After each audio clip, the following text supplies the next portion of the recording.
My name is Brock, and this is the Dungeon Master's Toolkit podcast.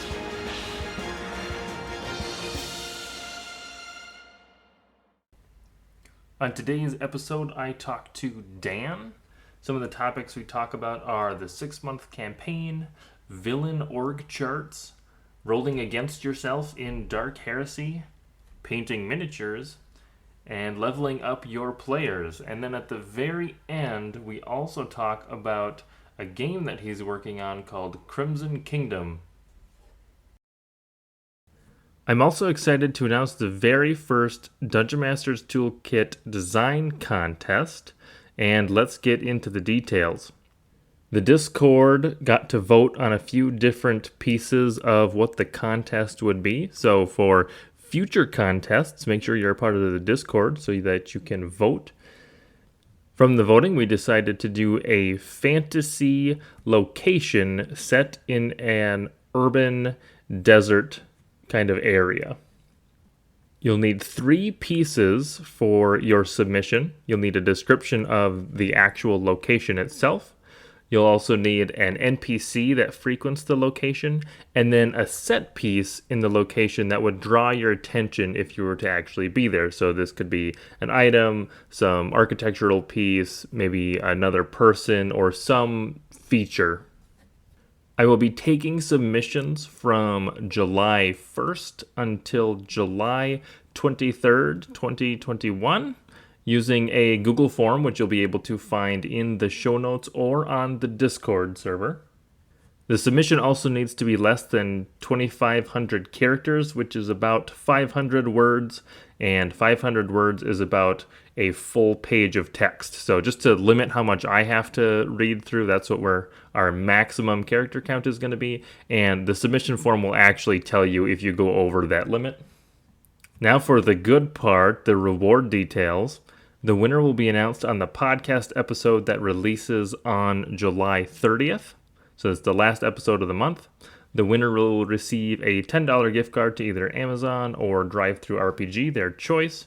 And I will contact them via Discord. So make sure when you fill out the form that you have your Discord info correct so that I can actually get a hold of you.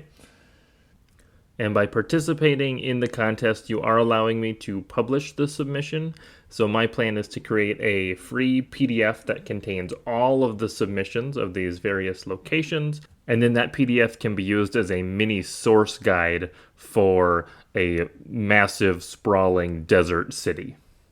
The submissions should also be system agnostic, so it shouldn't matter if you're running a game in D&D or Pathfinder or Dungeon World or whatever. As long as it's a fantasy style game, this should fit right in. And now let me set the scene for the massive sprawling metropolis that we will be designing content for. Called Jinan, the Immortal Garden. The city of Called Jinan is a sprawling metropolis built around the only oasis for hundreds of miles. The city is built and surrounded by a large mountain range that encompasses the oasis. Due to its isolated nature, Called Jinan operates as a city-state, employing its own government and military. Most goods are produced inside the city, from the Ember Mines to the Korik Farms. One can find just about any commodity if they know which district to look in.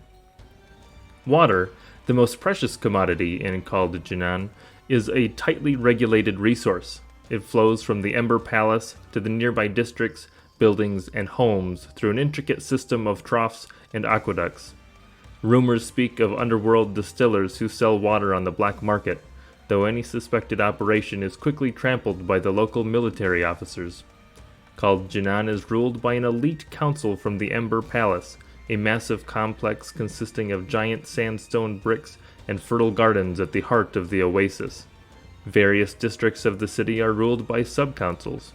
Be wary not to agitate the ruling elite, or you may find yourself on a one-way trip to the outskirts, where you'll be left for dead under the burning sun. Whatever your reason for visiting, Called Jinan will offer respite from the harsh and dangerous desert. Now, hopefully you've noticed, but I've tried to leave the prompt a little bit open so that people can take inspiration from it. For example, What are the ember mines? I have no idea. Is it a mineral? Is it some type of magic crystal? Not sure. How about the Korik Farms? Is it an animal, a plant? I couldn't tell you, but maybe one of our submissions will go into more detail about what those items are, and we will see and slowly develop collectively the lore of Called Junan.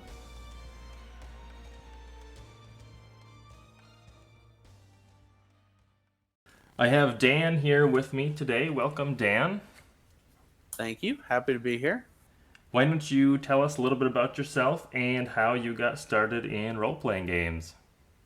Of course.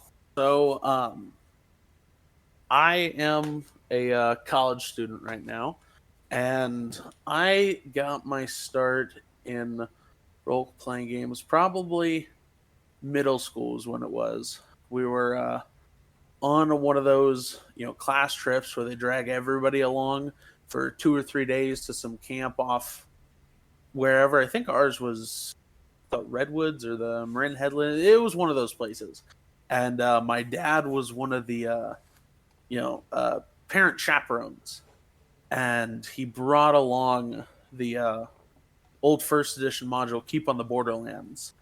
Um, and so we had 3 days out there with all the whole bunch of free time. It ended up being that my friends and I we didn't get very far and we didn't do very well, but that was definitely the start playing through the introduction to that module. And yeah, and then it kind of died for a little bit, and then in high school my friends and I picked it up, and we we never had any free time during the rest of the week, so we ended up playing just little half-hour sessions every day at lunch. And yeah, and then it kind of just spiraled from there into a continued addiction to the hobby. And what game were you, or what system were you playing during your lunch hour? So during the lunch hour, it kind of upgraded in complexity. At first, it was really just us, kind of, with a couple pieces of paper and some random stats. We were playing as ourselves, and that was freshman year. Sophomore year, one of us came out and we're like, "Hey, what if we actually tried Dungeons and Dragons again?" And that's where we're sophomore year and junior year, and then senior year. We're looking at, we're like, all right, we played some Dungeons and Dragons. What if we kind of expanded into something else? And we tried the Star Wars Fantasy Flight RPG, and then we took a look at some other ones like the old Warhammer RPGs. And but yeah, that's kind of that's where we ended up with high school, at least. So, what do So you end up playing mostly now? so mostly now I actually play the Warhammer RPGs, the old one. It's called Dark Heresy, and you play as a group of acolytes assisting Inquisitor in rooting out cults and various kind of evil entities. It takes place in the far future. It's a little bit like Call of Cthulhu, if you throw it way into the future. Sure. Mhm. You have not played any of the Warhammer games at all. Gotcha. Yeah, it's always kind of fun to bring that up with other people who play RPGs, because people have either played it and they love it, or they no idea what it is. And I've yet to find anybody who doesn't fall into one of those two categories. And what about the game keeps your table playing that one? Honestly, it's just the fact that the every time we sit down to play a game of it, the story is always different, which I suppose part of it is on me for making the story different. But because the universe is just so large that there's room to tell whatever kind of story you want. Because the universe is massive. So, for example, like the you're at free reign to build whatever kind of planet, whatever kind of stuff you want, and then still fit it within all the established lore, which is something I really like. Because with a setting, with like normal Dungeons and Dragons, like say you want to play in one of the actual, campaigns, um, but maybe you don't want to follow the exact story. There's there's so many years of history there that just about everything has been mapped out, and you're always going to have someone who's knows like the lore already, and it relates to like your game on a much closer level. Whereas with the Dark Heresy and Warhammer, there is that lore that exists, but you still have a ton of room to move around in it. Is something I like. Sure, there's just a lot of freedom there. Yeah, exactly. That's one of the things that I think I kind of struggle with running Star Wars games is that Mhm. there is a lot of stuff out there, and um, a lot of the people that I play with are also really big Star Wars nerds. So Yeah, there's a there's a line between there's a lot of room to make stuff up, but then there's also like seems like a lot of places where you also need to be kind of careful so you're not stepping on established stuff, which can make it somewhat tricky.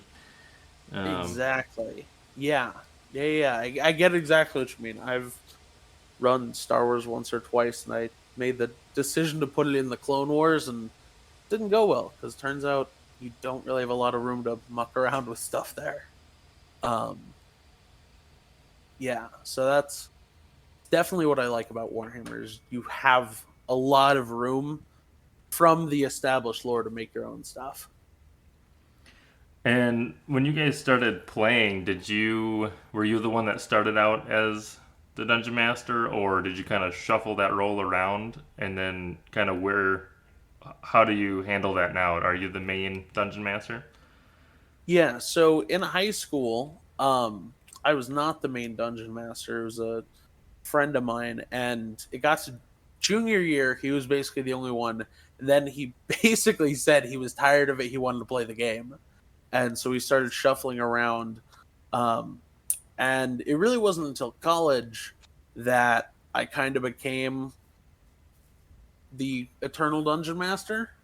Um, where it kind of just got to the point where like I was running the game, and I realized I just liked running the game more than playing in the game.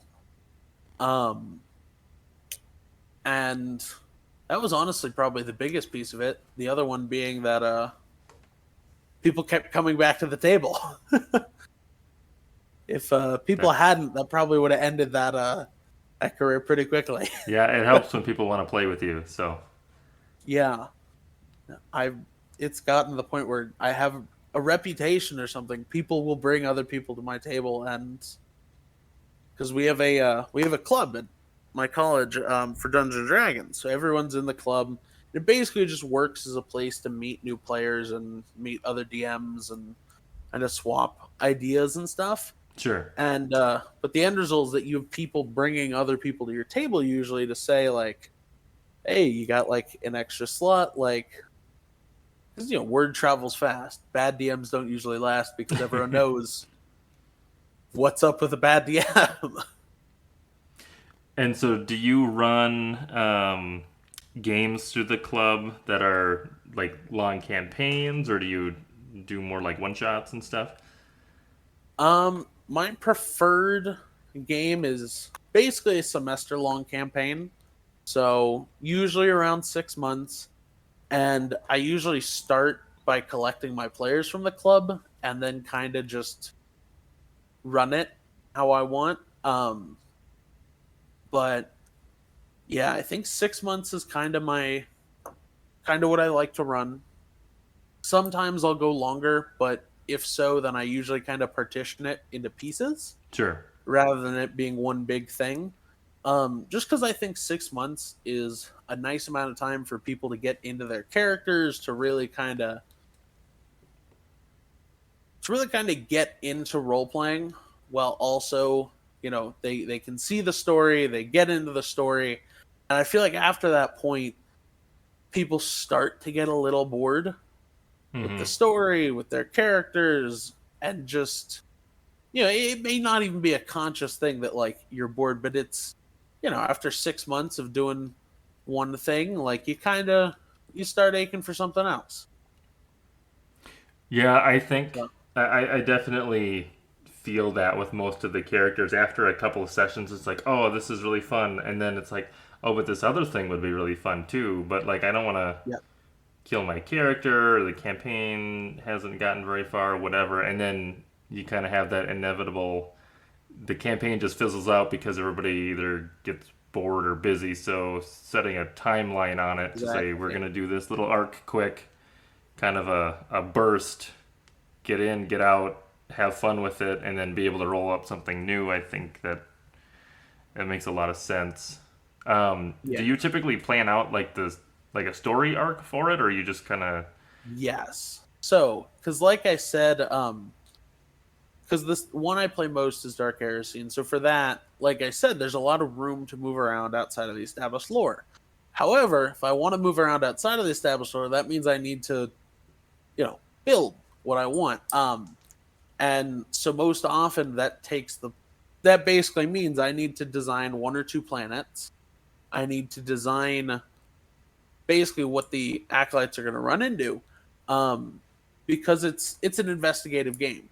So what I generally do is I start by determining like basically the enemy's motivations. I have a notebook that I basically write it all down in, and essentially before I even start the campaign, I try to have at least the entire location mapped out. So we've got the planet, the factions on it, the bad guys, some neutral players, and etc. I try and get all that mapped out. I go through the cult basically, start by kind of doing like a little org chart. So I got the leader of the cult, I got his lieutenants. Think like one of the charts from like Shadow of War, Yeah, that's where they exactly what I was yeah, picturing actually. yep. And I write at the top their motivations, what they're trying to do, and then I kind of do that thing for each of the major players in the cult. What they want, why they want it, any kind of special stuff about them, and I set up a couple of schemes that they're like embroiled in, what they might do if stuff happens. Because my general idea is that the players are just getting dropped into this world, and I'm going to let them do whatever. If I have the entire place mapped out, then they can just go and do whatever. They can't, there is no breaking the game by going someplace else because I've got it all mapped out. Um, and then I figure whatever they do, I have enough information for the cult that I can feasibly just react as they would. Like there's a back and forth, if that makes sense. Right. And so when you say that you have stuff mapped out, it's more of in broad strokes, right? It's not like, okay, when this happens, I'm going to have them do this. It's more like, here's the main things that they're trying to do. And then as soon as the players come in and throw a wrench in that, then you just, okay, well, they were trying to do this and now maybe they can't. So they're going to try and do it a slightly different way that, is still feasible to them or whatever, Yeah, right? exactly. Yeah. In terms of planning out the future, it's broad strokes.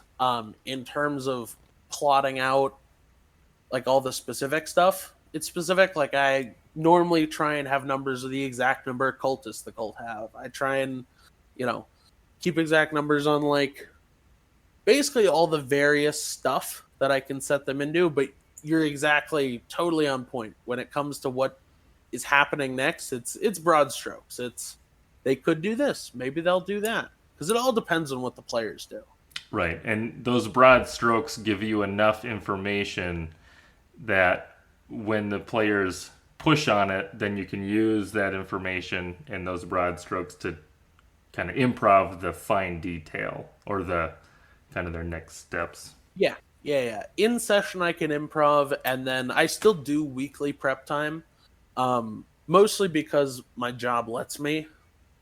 I work in parking enforcement, so my shifts are basically 5 to 6 hours of me sitting in a parking lot with nothing to do. So That's the between perfect reading, time.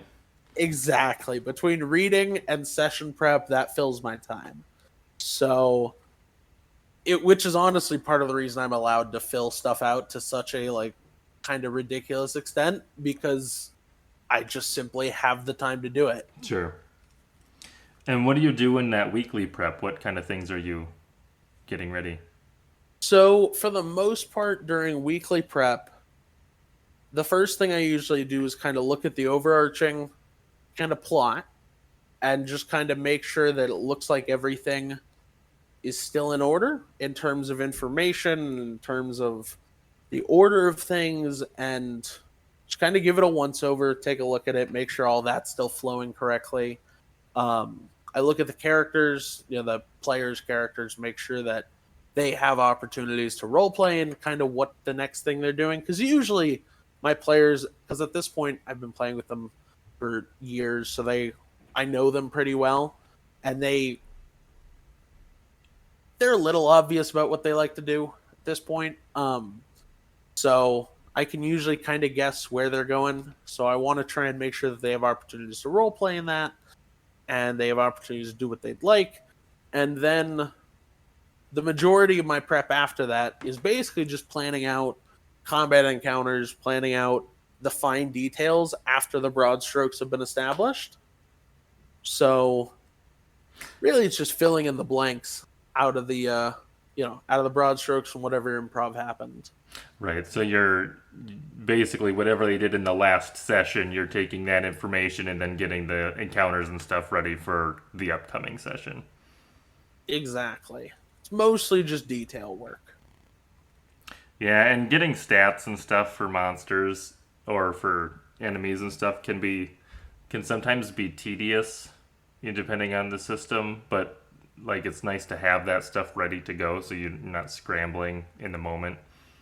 Exactly, yeah. Although to be honest, most of the time monsters, I don't know. I run them in a way that probably would be considered a little controversial, but I play around with their stats in the middle of combat and kind of just try and keep the action going. So, I'm the mob, I don't know, random gangster might supposed to only have 10 HP, but if in the fight it's a little more dramatic if he's got 20 and he's still up to, be a thorn in the party's side, like it's, I'll run with that. I figure at the end of the day it's about telling a story, so Right. The actual stats don't matter maybe as much. Um, yeah. you probably would get, that is kind of controversial depending on probably what side of the gaming community you're on. If you Uh-huh. fall more onto like the narrative side of things, um, most people probably wouldn't care. If you get once you get into the crunchier side of things, then some people might get really upset about that. Yeah. The core piece is that I don't tell my players. As long as 'Cause, the players don't know. So don't tell your players about this episode then. yeah, that's the plan. But um, yeah. that's really funny. I think it was last week I talked about how I did not have stats for a certain thing, for certain Uh-huh. goblins or whatever, and then my players were trying to calculate their stats or their hit points, even though I didn't actually have stats for them. So it's funny what players do. Yeah. The nice part about Dark Heresy is that your stats, your weapon attacks and all, um, you have a characteristic for each of those, like Call of Cthulhu. So you're rolling against yourself to hit. Um, so there's very little for them to guess about the enemy stat block, considering I roll behind a screen. So makes that job easy. So since I'm not familiar, and I don't know how many of my listeners are familiar with the game, could you just kind of explain the resolution system? When it comes to Dark Heresy, we start with D&D. So D&D, you have your core six, you got strength, constitution, etc., and each one has a modifier that you then roll the d20 and add your modifier, and maybe you beat this DC, maybe you don't. The DC is set by the dungeon master, right? Yep. Dark Heresy, however, you have, I think it's 8 characteristics, and they're weapon skill, ballistic skill, strength, toughness, agility, perception, fellowship, and willpower. Yeah, I think I got all of them. All of them on the first try. All right. How those work is then you have a list of skills, which you have trained either in a basic way, plus 10 or plus 20. Anytime you want to roll a skill check, it falls under one of those skills that you have. So every skill in the game is linked to one of those characteristics. So say, you have a 40 in ballistic skill and you want to, shoot your pistol at an enemy, you would attempt to roll under 40 with bonuses depending on range, depending on all the other stuff because it's a little neat, but it's the game is obviously an RPG for a wargaming game. So essentially, all your modifiers are locked in place. You look at your range, you look at the other conditions, and you apply the appropriate modifiers, and that's your roll. But at the end of the day, I, the DM, outside of setting the combat encounter and designing the area you're fighting in, I have little no control over your modifiers. If that makes sense. Yeah, no, that makes sense. And honestly, from my perspective, I actually like systems that take some of that control away because a lot of times it can get finicky to be like, well, it could be this difficult or it could be a little bit higher or like I don't always care to try to come up with that stuff on the fly. Yeah, exactly. It's one of the things I really love because, for one thing, it shuts down a lot of party disputes. Because I think 99% of the disputes in D&D come from disputes about the rules, disputes about modifiers and stuff like that. I mean, the other 1% is the stuff you see on, RPG horror stories, but that 99%, having played both Dungeons and Dragons and Dark Heresy, along with Call of Cthulhu and a handful of others, we have so fewer arguments in Dark Heresy because there's little to no wiggle room on the point of the DM or the players because you just look at the board, you look at where you are, and those are your modifiers. That's it. There's no uh there's nothing to determine there. There's just facts. And I think the order of operations maybe would help speed things up too because and you're still if you're adding up all of the conditions of the roll, it's kind of like adding your bonuses and stuff to like a D&D roll, except you're doing it all Yeah. ahead of time, right? So you're like, okay, I had 40 in my skill plus 10 for something else, so I have to Yep. roll under 50, and then you just roll the dice, and if it's less, you're good. Yeah. Versus in D&D where it's like, okay, I rolled this, but okay, now it's this after my modifiers, Yep. and then there's that kind of back and forth sometimes with Oh, like, okay, what was absolutely. the final roll, or like, or I rolled a 20. It was like, was that a natural 20 or a 20 after modifiers, or there's some confusion Yeah. that can Yep. slow things down a little bit. So 100%. you're still doing kind of the same operations. You're just doing all of the bonuses first, and then the roll is immediately apparent if it's a success or a Yeah. failure. The other thing I like is that and I'll go ahead and give a little anecdote. I have two players who are what I consider casual players. They are one of them is just there for the action. They just like killing things, and the other one is just new to the game overall. But both of them picked up Dark Heresy really easily because they basically what I do is I print out just the list of combat modifiers so that everyone can just look at it and see. All right, here are my modifiers. Um, and they love it. They picked it up great. And then we get to Dungeons and Dragons, and they can't do it. They're falling over themselves because they're looking at the modifiers for their stats. They're looking at if they have proficiency or not, and they both just get lost. And honestly,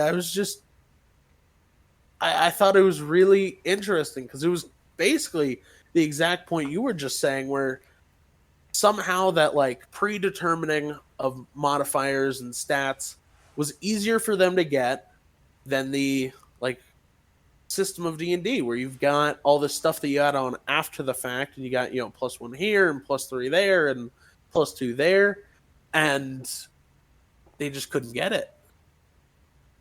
I think also the fact that the players know what they have to roll makes it easier. Yeah. I know in D&D, and it depends on what you're doing because sometimes Like the rules will say, oh, if you like what is it, breaking out of a net or whatever, it's like a strength check of 10.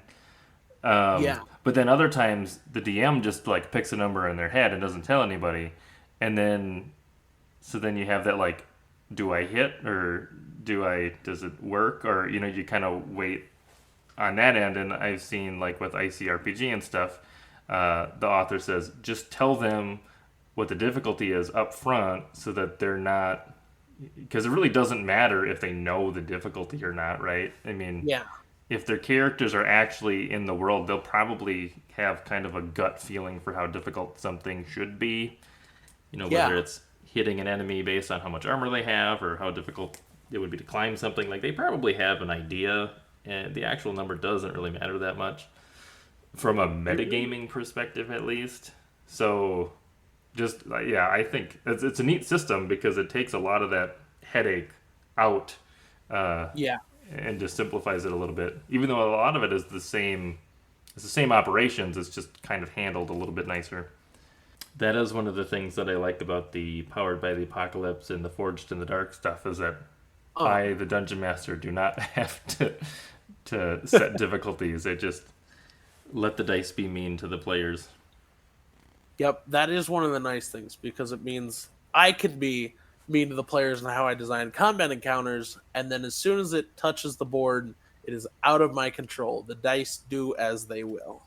Because that's the thing. Dungeons and Dragons, I roll behind the screen because I like to play with the stuff. Um, for Dark Heresy, more often than not, I roll out where everyone can see because Dark Heresy, it's very much, and honestly, most of the games I play, I like to play as the dice rolls, messing with pieces here and there. Um, but like Dark Heresy, it's easy because if the dice are being mean to them, it's not my fault. Right. And I guess I agree. Whenever I've run D&D or something where I could roll behind the screen, I do like to have things just out in the open because I don't want people to be like, did they actually roll that low, or did you actually get a critical hit on me? Yeah, You just don't have to have that, I don't know, that conversation, I guess. Um, and so enemies and stuff kind of work the same way as players then, right? Whenever they're doing something like attacking a player or yep, something, they exactly. roll under their skill as well. Yep. They roll under their skill, same set of modifiers, same set of tables. For the most part, enemies are run exactly the same as players. Same way for skill checks, same way for basically everything, which means their stat blocks can sometimes be a little obtuse.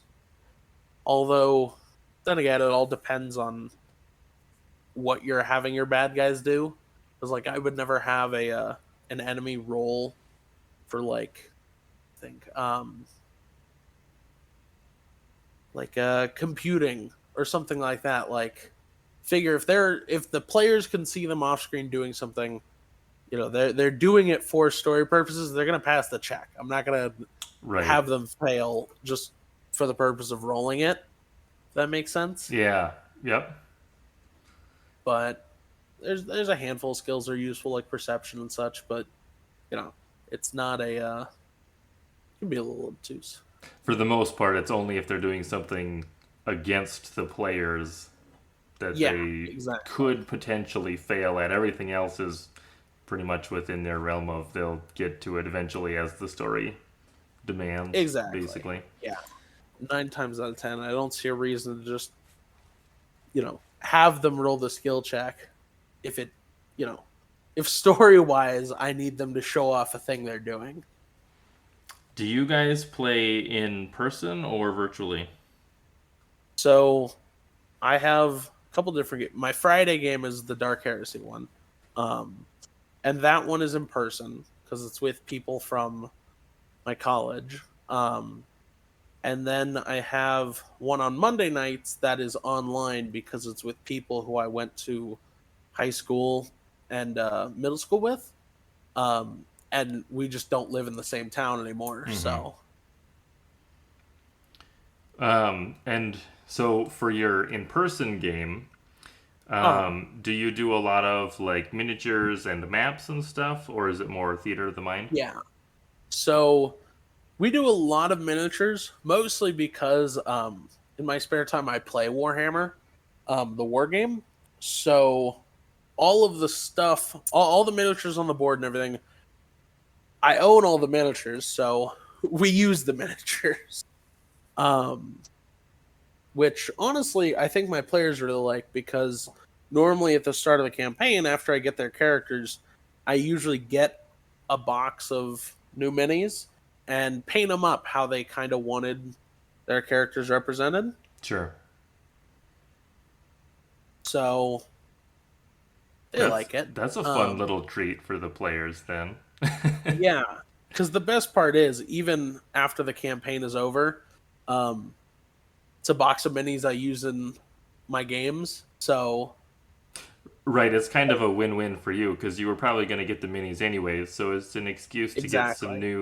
some new models, and then the players are excited to play with these new painted minis, and Yeah. then yeah, and then you'll just have this in for future games. You just have a stockpile of potential enemies or characters to play with. Yep. Yeah. And it's honestly really fun because my friends and I, who also play Warhammer, a mix of whom also participate in the Dark Heresy games, um, we've built custom stats for the war game for the past characters and past enemies. Um, so yeah, it's fun to pull them back out every once in a while and Kind of kind a of. kind of a growing library and with stat blocks and everything. Yep. Yeah. Well, and that makes prepping and stuff easier too, then, because you can just pull those back out. And Yep. Yeah. do you guys use any? Do you do terrain or anything? Terrain is usually a little bit more difficult, but mostly I draw the terrain on just because they use a lot of explosives. Um so terrain doesn't usually stay terrain for very long. Usually 2 or 3 turns into combat it's reduced to fiery debris. Um So do you More have than like happy a? to purchase miniatures, but Do you yeah. have like a whiteboard or like a game mat or something that you use? Yeah. Yeah, yeah. We have actually have two cuz one is my roommate's, one is mine. He has one of those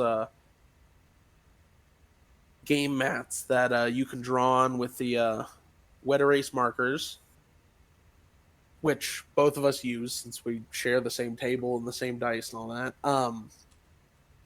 And then I have a set of dungeon tiles that are they're all whiteboardable, but they clip together, so you can basically build as you go. And that one's really neat because I can basically mark out a dungeon ahead of time, and then as they explore it, I can add the tiles back onto the map.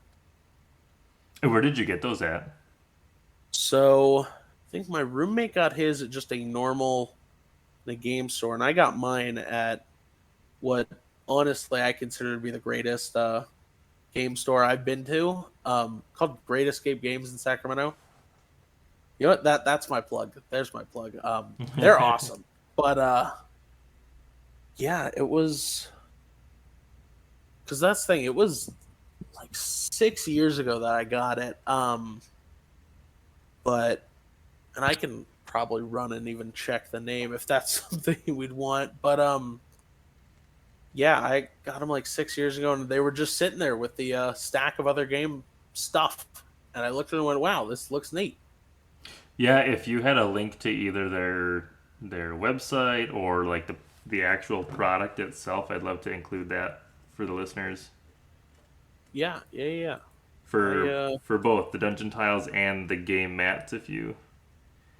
yeah, yeah. I can grab that after, not a Yeah, problem. it doesn't have to be now because I'll have to go through and edit and get all Mm. my links and stuff up. But yeah, that'd be awesome because I it's there's so many products out there that you can get and a lot of times aren't even that expensive that can really help. But a lot of times it's just knowing if uh, that they exist and where to find them.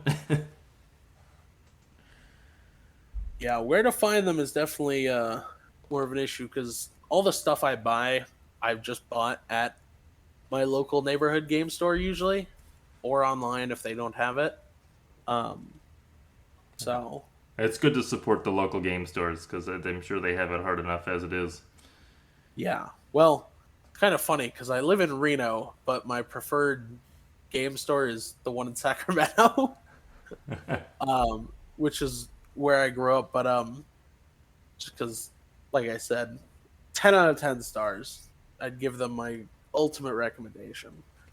Um, for all that's worth. Do you have any tips for painting miniatures? So for painting miniatures, now something I want to establish ahead of time is that you can see there are those really really nice painted armies of Warhammer figures where they got like 30 or 40 models and each one is like a fun little scenic base and they've got all kinds of delightful detail. The armies I paint are models have like 200 to like 300 models because I just play horde armies and they do not look very nice. So my tips are mostly ways to mitigate having painted your models poorly. Um, for one thing, you can't ever have too much blood on a model. Just lather that stuff on. There's shading. Shading is nice. Just make sure you don't use too much. Otherwise, they end up looking like a shadowy version of themselves. Don't use. Make sure you use the right shading on skin tones. If you use like normal, like uh, the GW one is called Null Oil. Don't use Null Oil on faces. They have special like flesh shading. Let's see. Yeah, I those think are those are. typically a little bit more like a dark red, aren't they? Yeah. I can tell you the results of using normal shading on flesh does not look good. Yeah, Um, I made that mistake on one of my Star Wars minis, and like their clothes and stuff come out looking okay, but then their skin just looks like they rolled in the mud. yeah. Let's see. If you're looking at like painting nice miniatures, detail is always nice, but I think the best way to get things looking nicely detailed without a ton of work is just to kind of accent small places with different colors Hmm. um, that are like similar. Like if you have a light and dark gold, you can kind of alternate various parts, and it ends up giving it a really nice detail without you having to do too much work. Sure. Um, but yeah, most of my advice is about batch painting, which I'd recommend breaking up if you're painting a lot of miniatures. Break it up every once in a while with either like a special model or like a vehicle or like something that is not like the others. Sure. Break the cycle. Don't be too monotonous Exactly. while you're going. Yeah, Um, because I, then you don't at a certain point if you're just painting the same thing over and over, you start to lose your focus and you start to not care so much, and that's when you get sloppy and that's when you make mistakes. I know I haven't really talked to anybody about painting minis, but I just ordered minis yesterday that should be here tomorrow, so Nice. I'm excited to paint them. So, um, Well, if you end up doing a painting thing, I'd be happy to jump on and because I've been painting for a while. I just haven't had a chance to paint anything that looks super nice. My stuff looks okay yeah, ish. I don't know if you saw on the Discord I posted the mini set that I got. I've got the Rune Wars core set and then their Elves expansion Oh because it's a war game, but it's yeah, discontinued because it's not popular and it's super cheap. I got I got 70 minis for $50, so like 70 cents a piece. I mean, and that's yeah, not including all of the like game booklets and game components that we'll have in it. So, um, but yeah. No, that's pretty cool. I just wanted some cheap minis that I didn't like super care about, so I can practice. Uh huh. Which is exactly what I'd recommend. And looking at those guys, I'd recommend starting with like that big giant looking guy with like four arms because stone is really easy to paint. Yeah, Um, the rune golem. yeah, yeah. Stone, fabric, and metal are like the three easiest things, um, especially if they don't have a lot of detail on them. And it looks like that guy's detail might be carved into his chest, so you are real lucky there.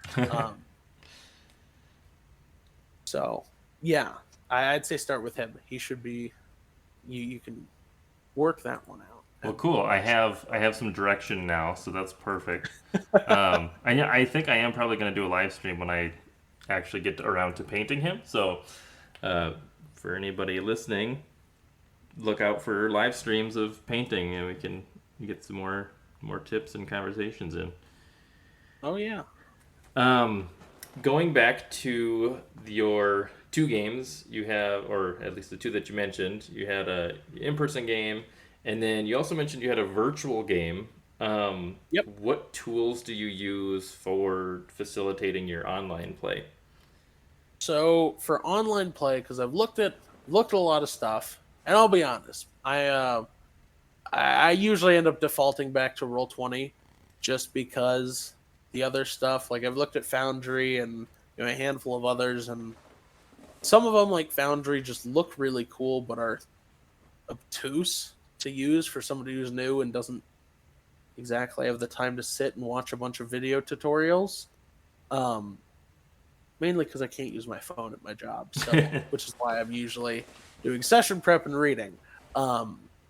But I use Roll20, and I paid for that stupid what is it, the Roll20 Plus or whatever, just so I could have dynamic lighting. And I will grudgingly admit that that is very useful. Um, as much as I detest paying monthly for something that I use to run a game, um, it actually makes running it virtually a lot easier. And what system are you running online? Are you doing the Warhammer still, or are you doing D&D? No, that one is D&D, mostly because that one. So that's the thing. Every year at college, I've been running. I usually run 2 games a semester, and then when I go home for the summer, I would then run a in-person game for my friends back home.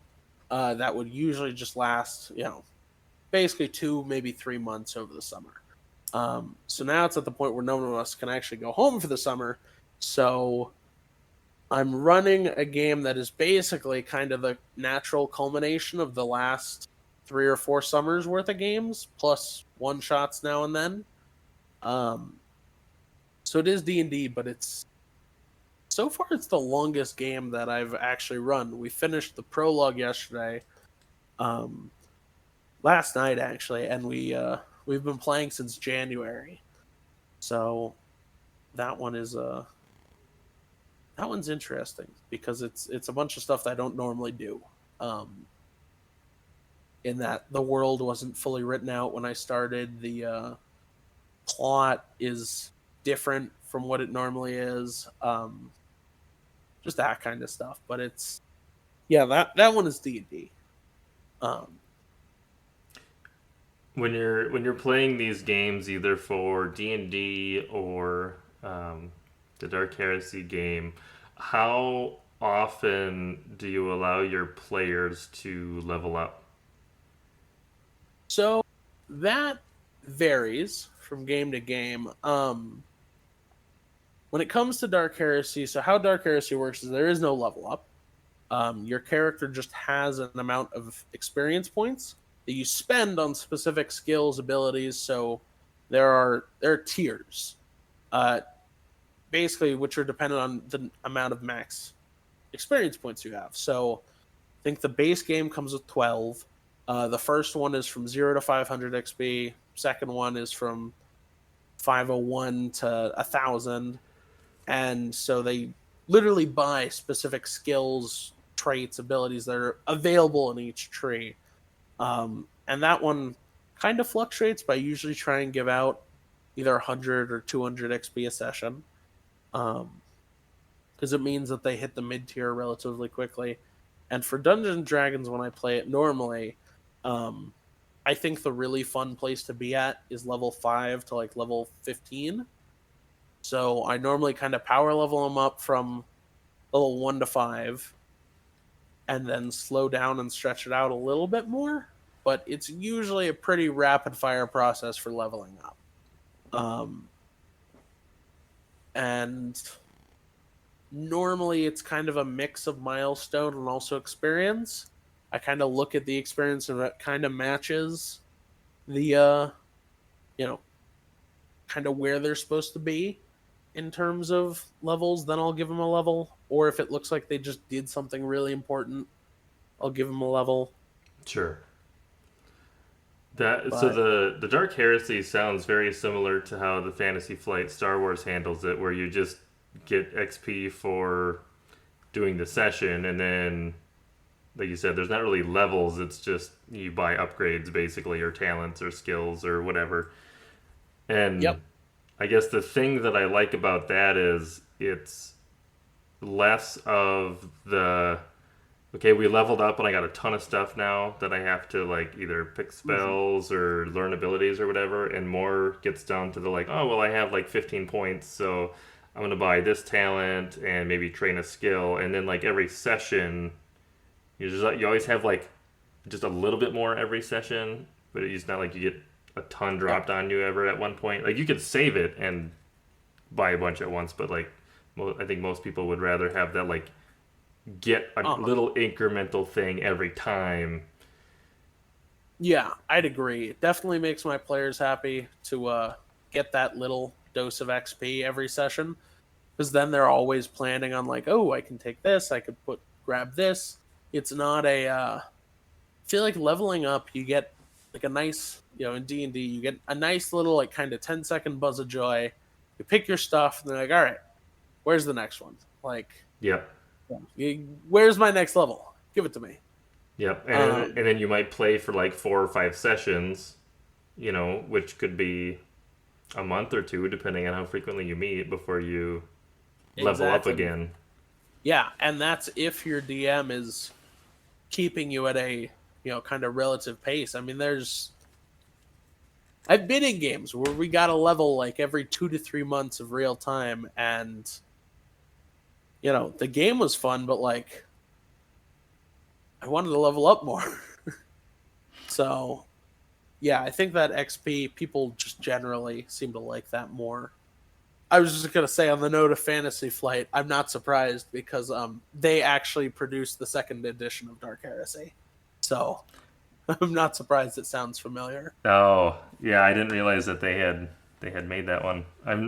I'm familiar with a lot of their products, but I really have only followed their um, the Star Wars RPG, not any of their other ones. So Yeah, well, I mean, they produced it in 2008 and then lost the license, so I'm not super surprised um, that people usually aren't aware of it.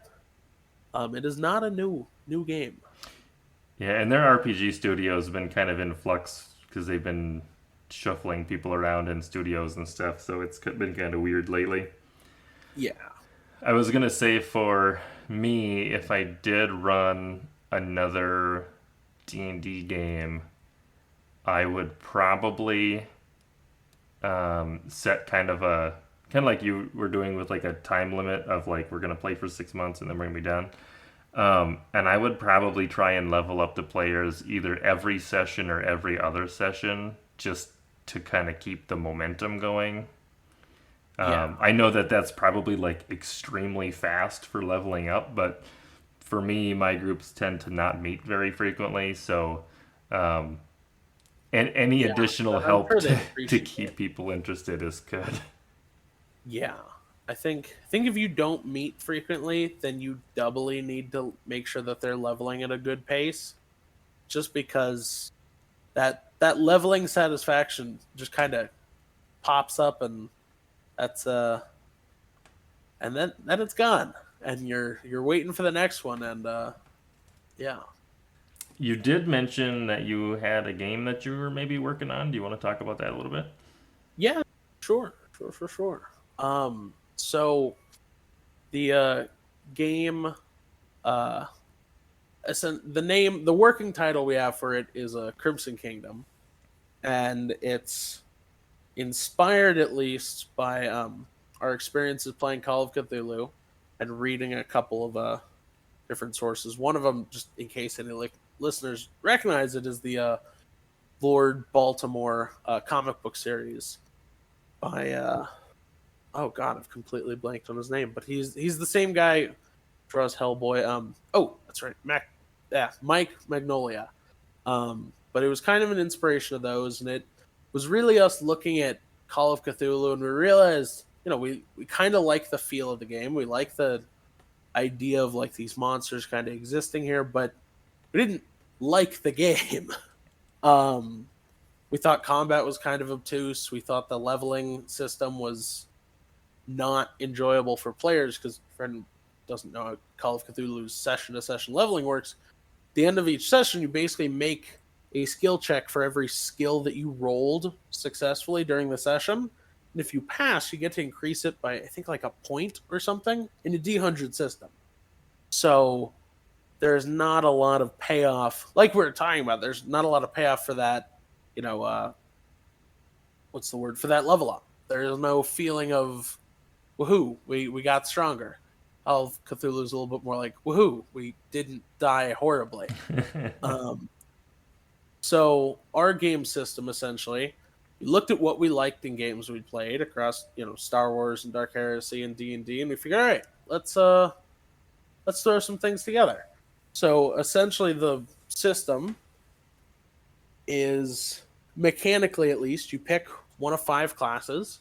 Each one has a skill tree, and it's a little bit like Dark Heresy, where you have experience that you spend on skills and abilities from your trees. The one thing we added is that there's a choice of general trees. So you have access to your class's tree, and you have access to 8 other trees that represent kind of just general combat skills, luck, magic, stuff like that. And the idea was, because we were looking at it and realized we basically just wanted to build a system where you could build mechanically whatever kind of character you wanted, with the intention of it being that, normally people talk about in Dungeons & Dragons, you can flavor your abilities however you want, right? Well, the idea was, here, you pick the ability, and you get to flavor it however you want, because realize the big thing with D&D is a lot of the time the ability comes with flavor text. It comes with a description of what you are doing. So we kind of just stayed strict to a mechanical perspective of, here's your ability, here's the mechanical aspect of what this does. You get to choose how you want to implement this as something your character is doing. Which was something that we were really happy with. We just finished the player's handbook and we're working on the DM's guide. But honestly, it's something that we're just really happy with, is how we've set up the system to handle that. Our idea was to provide basically all the rules are as straight as they come, almost like Dark Heresy, where your modifiers are set, all that stuff is set. But the flavor isn't there, basically. The flavor is there for you to put in, because we wanted people to design their own character. So is it pretty like, I want to say system agnostic, but that's not the right word, like theme agnostic? So like it's like just a generic system that you could run anything in? So that's the delightful part. In the player's handbook, we kept as theme agnostic as possible. We have a little blurb at the front about our preferred setting. And then the DM's guide goes on to explain, basically, we have a setting you can use if you want, but this should feasibly work for any setting. It doesn't need to be our setting. The goal was to make a system that anyone can use to make whatever kind of character or game that they want, and that was kind of where we ended up with it. So our setting we like, but If you want to do something else, it should fully be able to support that. And what are your plans for the game once you get it finished? So the plan once we get the DM's guide finished, and we're also writing up one other adventure. We want to put it on Kickstarter, um, and if it gets support, that'd be great. If people like it, that'd be awesome. We have a couple of other ideas for kind of expansion books. Not well, expansion might be the wrong word. Basically, it's we want to provide a couple of books to help make that idea of making it work for any game possible. So it's books that would kind of expand. Oh, if you want to run a bit more of a sci-fi game, here's some resources for that. If you want to run a little bit more of a medieval game, here's some resources for that.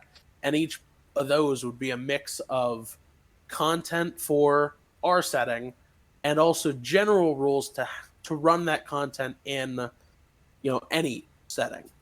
So, and we've started looking at what those books would entail and kind of the different pieces of mechanical stuff that we'd want to put in there. But yeah, ideally, if people liked it and people wanted to play it, we would happily put more stuff out for it. And do you guys have a timeline as to when you think a Kickstarter would happen, or not yet? Ideally, it would be December of this year. That would because we need art and we need to finish that second book. Because turns out writing takes a while. And do you have like a website or a social media page or anything where people can follow for updates? At this point, we do not. But who knows? Maybe I'll be back on at some point to discuss that more. We really hadn't thought about any of that yet. We wanted to get our content all finished up before we even, the idea would be we'd be putting up a Kickstarter with basically a finished product of, hey, look at our product, come buy it. I think that's actually not a bad idea because you don't want to get sucked into the trap of like, okay, we're going to finish this thing and then you never have a finished product, Exactly. and then you have issues too. And yeah, as you get closer to a potential release, or maybe when the product is done and you've got like a website or some social media or something up, let me know and I can have you back on for another chat, and we can maybe go more in depth on the game itself in a conversation. Oh yeah, that'd be awesome. Hell, maybe I'll be able to run a one shot on the server. Oh, that actually would be a pretty good idea, especially if you wanted to get some more dungeon masters in and to have like a playtest session. Yeah, that could work because mechanically the game is finished. We just need to finish writing the DM's guide, basically. So, And I know there are people on the server that are always looking to get into games. They just need somebody to run them. So, yeah, if you threw something in the game chat on the server, I'm sure you would have at least a couple people that would try to make time to get in on a session. I would be interested in getting in on a session and seeing how it plays. awesome, awesome. Glad to hear that. Then yeah, maybe I'll take a look at doing that. I gotta currently applying to law school, so the next several weeks are a little trying to figure out how to phrase it best. A little I'm exhausted and have no time, but we'll see after that. Yeah, I as a parent, I understand the being exhausted and having no time side of things. So I can't imagine law school. Yeah, well, the good news is I'm just applying for now. I'm not in yet. Awesome. Well, So, I really appreciate our conversation today, Dan. I've had a lot of fun talking to you, and I am really excited to hopefully see a game or two pop up on the Discord server and hopefully get in on that. oh yeah. No, it has been awesome to be on. I've been waiting. Waiting might be the wrong word, but like I've been excited to come on and talk for a while. I'm just a little shy, so yeah. No, it's been great to be on. This has been awesome. Thanks for listening to this week's episode of the Dungeon Masters Toolkit podcast.